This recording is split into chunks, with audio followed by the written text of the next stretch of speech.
No bail, no bail. He's detained. We're appealing it. Oh, I'm sorry. We're appealing the decision to hold him without bail. When's the next court appearance? Tomorrow at 3:30. 3:30, same place. Mr. Combs is a fighter. He's going to fight this to the end. He's innocent. He came to New York to establish his innocence. He's not afraid. He's not afraid of the charges. There's nothing that the government said in their presentation today that changes anyone's mind about anything. He's been looking forward to this day. He's been looking forward to clearing his name, and he's going to clear his name. And we're going to stand by his side as he does. We believe in him wholeheartedly. He didn't do these things. This was a 10-year relationship. There's no coercion. There's no crime. There's basically just, someone who brought a civil case and now is finding themselves as a witness in a criminal case. I was right in the front row, about 12 feet away from where Combs was sitting. And throughout, I noticed he really kept his focus on the judge, at times looking at his attorney. But it was that moment when the judge said that bail was denied that he turned around and looked at his 3 sons who were in that courtroom and softly patted his chest. 54-year-old Sean Diddy Combs was led away in handcuffs this afternoon after being denied bail. His attorney blasted the decision. He's a fighter, and he's going to fight this. Combs was charged with sex trafficking, racketeering, and interstate transportation for prostitution following a months-long Homeland Security investigation. Between at least 2008 and the present, Combs abused, threatened, and coerced victims to fulfill his sexual desires.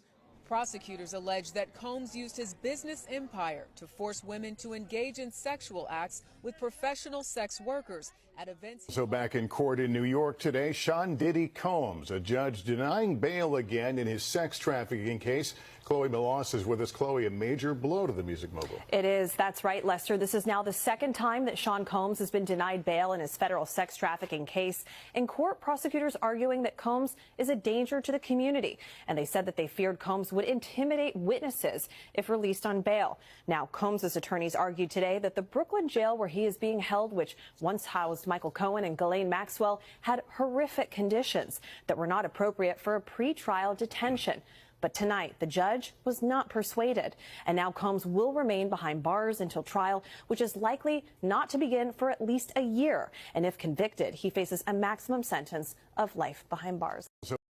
Music mogul Sean Diddy Combs back behind bars, a magistrate judge denying him bail, saying that there were no conditions that she could conceive of that would make her confident that he would appear again for other court appearances. The judge saying, my concern is this is a crime that happens behind closed doors. Diddy's lawyers had argued that he had made good faith efforts by showing up in New York, ready to surrender to face these charges. But prosecutors said that he could not be trusted, that he has a history of trying to intimidate witnesses, including some who are going to be witnesses in this case. They urged the judge to remand him. She did. And when the judge did, Diddy, who was sitting at the defense table with his attorneys, did not show any signs of emotion. He took a sip of water before he was led out of the courtroom by the U.S. Marshals. Now, his lawyers have vowed to fight this. They are going to be back in court on Wednesday before the judge who will oversee this trial and try to get Diddy to be released.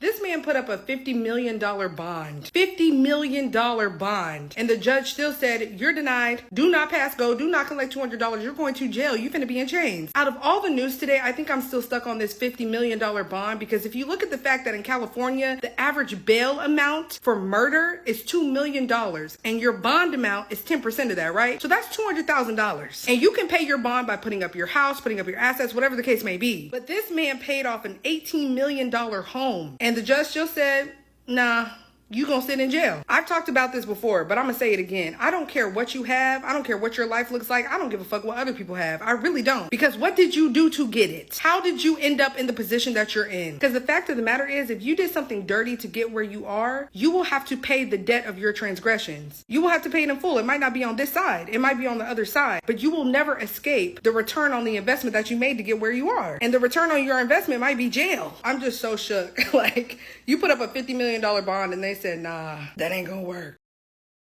There would be a steel toilet without a lid. There's a rudimentary sink. There's a stationary bunk bed, a built-in type of desk that is totally immobilized. It would be a shocking departure from what this individual is probably used to in terms of living conditions. These individual cells that I described are typically on a range or part of a hall where you have, say, 10 or 12 cells per range in different ranges as part of the unit, the housing unit she's going to be in. She would be